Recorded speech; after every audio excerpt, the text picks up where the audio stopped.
여러분 반갑습니다. 오늘 강성률 문학TV 제42라는 중국의 4대 미인 초선이 가공인물이라고 초선 첫 번째 시간이 되겠는데요. 우리는 그 중국의 4대 미인 가운데서 지금 지난 시간에 서시, 그다음에 왕소군 다음에 이 초선을 다루고 이 다음부터 이제 초선이 끝나고 나면은 이제 마지막 양귀비까지 이렇게 다뤄볼 예정인데요. 그런데 네 사람 중에서, 네 미인 중에서 초선만 유독 가공인물이다. 그런 설이 있습니다. 여기는 여포와 초선의 모습이고, 삼국지 연의를 쓴 나관중의 모습입니다. 오늘 이야기 순서를 먼저 말씀드리자면, 우리는 삼국지와 삼국지 연의를 구별을 해야 되고요. 삼국지 연의에는 어떤 내용이 들었는가? 그 중에서 이제 황건적의 난이 이제 역사의 물줄기를 바꾸게 되고 동탁이라고 하는 이상한 인간이 또 등장을 합니다. 그리고 이 동탁과 여포 사이에서 초선이라고 하는 미인이 등장하는데 과연 이 초선이 가공인물인지 실제 인물인지 그걸 한번 살펴보도록 하겠습니다. 삼국지와 삼국지 연의가 어떻게 다를까요? 삼국지는 서진의 진수가 편찬한 정식 역사서입니다. 반면에 삼국지 연의는 명나라 때 나관중이라는 사람이 쓴 소설입니다. 그러니까 삼국지가 나오고 1000년 이상의 세월이 흐른 후에 이걸 바탕으로 해서 나관중이 소설화한 거죠. 그래서 이 책은 수호지 서유기, 금병매와 더불어서 중국 4대 기서 기이한 책이다. 이렇게 불리고 있습니다. 나관중은 삼국지의 황당한 내용들을 수정하거나 삭제하고 거기에 자기가 이제 살을 많이 붙여서 문학적인 재미와 주제의식을 표현하고 있는데요.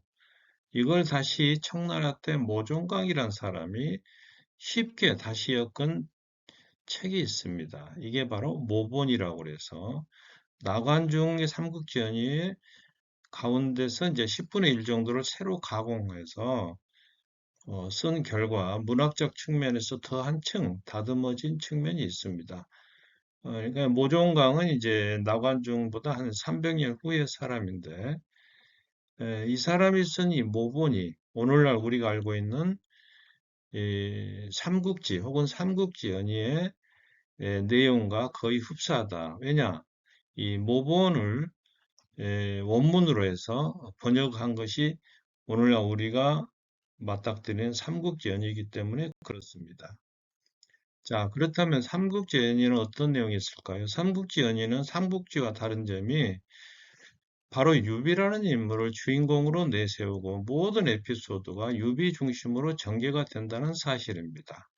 그 주요 내용은 황건적의 난이 있고 그 유명한 유비와 관우와 장비와 도원결이 복숭아 꽃 그 동산에서 형제결의를 하는 내용, 그 다음에 황건족을 토벌한 다음에 동탁이 이 전횡을 휘두르자 반동탁 연합군이 일어났다는 이야기가 있고, 그 다음에 이제 유비와 제갈량이 만나는 그 유명한 삼고초려, 그 다음에 적벽대전, 과문화 장비의 죽음, 그리고 삼국 위촉 5가 정립이 된 그러한 모습, 그리고 유명한 제갈량의 출사표, 이런 내용으로 구성이 되어 있습니다.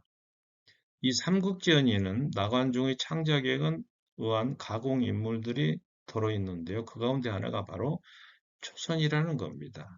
우리는 지난 시간에 서시, 아름다움에 물고기가 가라앉았다는 왕속은 그 아름다움에 날아가던 기러기가 떨어졌다고 하는 초선은 그 아름다움에 달이 몸을 가렸다. 이 다음에 나오는 양귀비는 꽃이 부끄러워 했다. 그런 4대 미인 이야기입니다. 황건적의 나는 진시 황제의 그 진나라, 진시 황제는 이제 만리장성으로 유명하지 않습니까? 진시 황제가 중국을 최초로 통일한 후에 유방, 한 고조죠. 한 고조 유방이 한나라를 세워서 중국을 통일했는데 그 후로 이제 400년 동안을 내려오면서 여러 가지 구조적인 모순에 봉착하게 됨으로써 한나라가 서서히 쇠락기를 걷게 됩니다. 이때 황제 영제란 사람이 나와서 어진 신하들을 멀리하고 황간무리 십상시 유명하죠. 십상시를 가까이 함으로써 이때 전국이 어지러워졌는데 외척들은 매관매직을 하고 관료들은 권력 다툼을 하고 그에 따라서 왕권은 자동적으로 땅에 떨어지고 맙니다. 이 십상시라고 하는 것은 요즘의 정치권에서도 많이 오른내리락 하는 용어인데요. 후한말 제12대 영제 때 국정을 농락한 10명의 황관들을 말합니다. 이 영제는 그 십상시 수장인 우두머리인 장양을 아버지라 부르고 부수장인 조충을 어머니라 부를 정도로 왕권이 떨어졌습니다. 그래서 십상시 명단입니다. 장양, 조충, 하운, 곽승, 단규, 건석, 봉서, 정광, 조절, 후람 등인데 이때 이제 한나라 때 전한 때 세운 이 궁궐의 상상도인데 미양궁 오늘날 우리나라 경복궁의 15배가 됐다고 합니다. 그 이 궁궐 안에서 이 사람 10사람들이 이렇게 이제 전행을 휘두른 거죠. 그러자 이제 장각이라는 사람이 사이비 종교 태평도를 세워서 황건적을 난을 일으키는데 이때가 기원 후 184년이 되겠습니다. 이 장각이라고 하는 인물은 도교에 심취해서 자기의 가르침을 태평도라 이름을 이렇게 붙였는데 머리에 노란 수건을 두르게 했기 때문에 황건적이라 이렇게 불렸습니다. 그러나 이 황건적들은 왕의 군사들과 군벌에 의해서 제압이 됐고 그리고 나서 난세의 영웅 황보숭은 장각의 시신을 부관 참시해서 관을 부수고 어, 목을 자른다는 뜻이죠. 이 자른 머리를 낙양으로 로양이라고 되어 있죠. 낙양으로 보냅니다.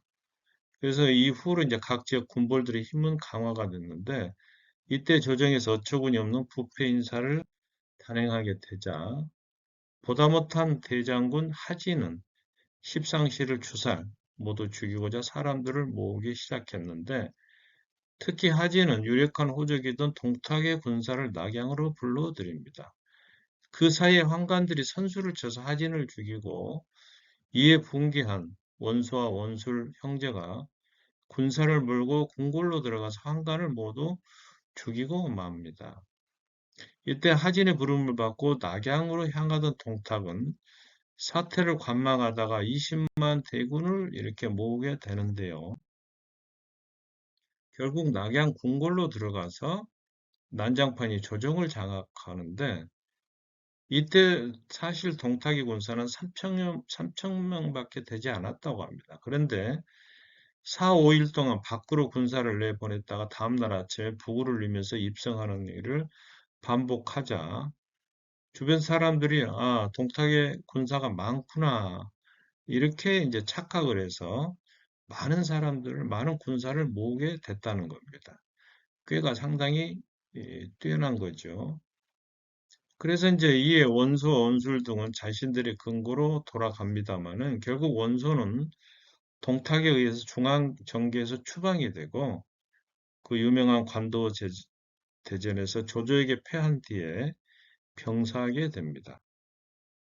어쨌거나 대권을 장악한 이 동탁은 소재 황제를 폐위시키고 홍농왕으로 강등시킨 다음에 9살 먹은 진류왕 유협을 황제로 올리고 그 황제 옹립에 공을 내세워서 스스로 삼국에 지위 올라서 정사를 처리하는데요. 이 삼국이란 자리는 집정 대신이라고도 불리는데 신하로서 오를 수 있는 최고의 벼슬로서 황제 옆에서도 감히 칼을 차고 있을 정도로 위세가 대단했다는 것.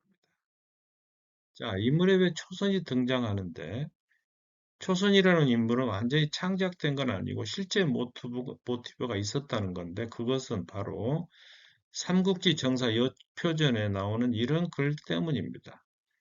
여포는 동탁의 시비, 시비는 시종을 드는 여자 종이란 뜻이죠. 시비와 사살이 통정하여 이 일이 발각될까 두려워하여 마음속으로 불안해하였다. 이 초선을 가운데 두고 동탁과 여포가 싸우는 그림인데 이 때문에 결국에 여포는 동탁을 죽이고 말았다는 겁니다. 자, 초선의 이름과 관련해서는 고대 중국에는 초선관이라고는 관모, 관리가 쓰는 모자가 있었는데 이 여포와 밀통한 이 시녀가 초선관을 관리했다고 합니다. 그래서 초선이라 불렸다고 하는 데서 초선이라고 하는 이름이 유래하는데 이 초선관이라고 하는 것은 진시황 때 매미 날개 모양의 각근과 단비 꼬리 장식이 달린 모양으로 이렇게 이제 발전을 해서 이걸 만들기가 까다로우니까 전담하는 관리 인력이 있었고 그걸 초선이라 이렇게 불렀다. 그런 얘기입니다. 삼국지 연의가 나오기 이전에 초선은 어떻을까요?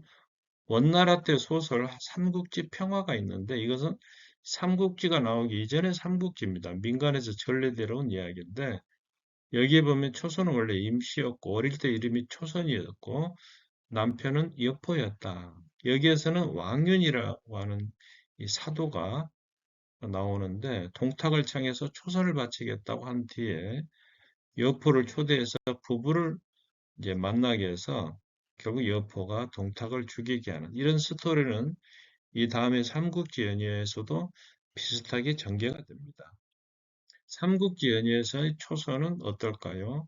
사도, 사도는 최고의 상당히 높은 황제 측근에 있는 그 벼슬인데 이 왕윤이라고 하는 인물이 대단한데요. 처음에는 이제 왕윤의 가기, 노래를 잘 부르는 기생 중에 하나였다는 설이 있고 또 일세는 양예라고도 합니다. 근데 동탁이 폭정을 일삼을 당시에 이 왕윤은 조조에게 칠성검을 주면서 동탁 암살을 꾀하지만 실패합니다. 이 칠성검이라고 하는 것은 도신의 칼 몸에 북두칠성이 새겨진 검인데 북두칠성은 죽음을 관리하는 신이고 또 재액을 쫓고 온갖 적들을 물리친다고 하는 이런 아마 그 칠성검의 의미가 있어서 이걸로 조조를 살해하려고 했지 않은가 싶습니다. 그러나 실패를 합니다만 왕유는 어쨌거나 이제 동탁과 여포를 이간질시키는 연환계라고 하는 것은 쇠고리가 붙어 있는 것처럼 연속적으로 복수를 하는 여러 가지 방법으로 복수하는 방법인데 예를 들면 왕윤이 초선을 이용해서 여포를 설득한 후에 동탁을 주사라는 그런 걸 말합니다. 그래서 여기에 보면 초선의 두 가지 모습이 나오는데요. 첫째는 대의명분을 위해서 목숨까지 바치는 충의지사, 또 하나는 남편의 앞길을 가로막는 여부. 여기서 남편은 이제 아마 여포를 말하겠죠. 그런데 나관중은 동탁의 시녀가 아닌 왕윤의 양녀로 묘사를 하고 있습니다. 그래서 초선은 자신을 돌봐준 왕윤을 위해서 지혜를 발휘하는 소녀 지사의 모습으로 그려지는데 이때 나이가 겨우 16세였습니다. 그리고 또 하나는 조금 전에 말씀드린 대로 천하무적인 여포를 치맛자락으로 쥐락펴락하는 여부의 모습도 등장하는데 여기에 보면은 책모와 사랑의 사이에서 춤추는 가인, 그래서 초선이다 이런 그림이 있습니다. 오늘 이야기를 정리해 드리자면 삼국지는 진수가 편찬한 정식 역사서고 삼국지연의는 나관중이 집필한 소설인데 청나라 때 모종강은 모본이라고 하는 삼국지 연의를 바탕으로 모본이라고 하는 또 하나의 책을 썼다. 삼국지 연의는 유비가 주인공이고 여러 가공 인물 중에 하나 바로 그녀가 초선이라는 겁니다. 그리고 황건적이 난이 일어난 데는 십상시에 어떤 전행이 있었고 동탁이 낙양에 입성하고 꼭두각시 왕을 세운 다음에 전행을 일삼자 왕윤이 동탁과 여포 사이에 초선을 끼워 넣어서 여포로 하여금 동탁을 살해하게 했다. 그러니까 초선이라고 하는 인물은 완전한 창작은 아니고 실제 모티브가 좀 있었다는 겁니다.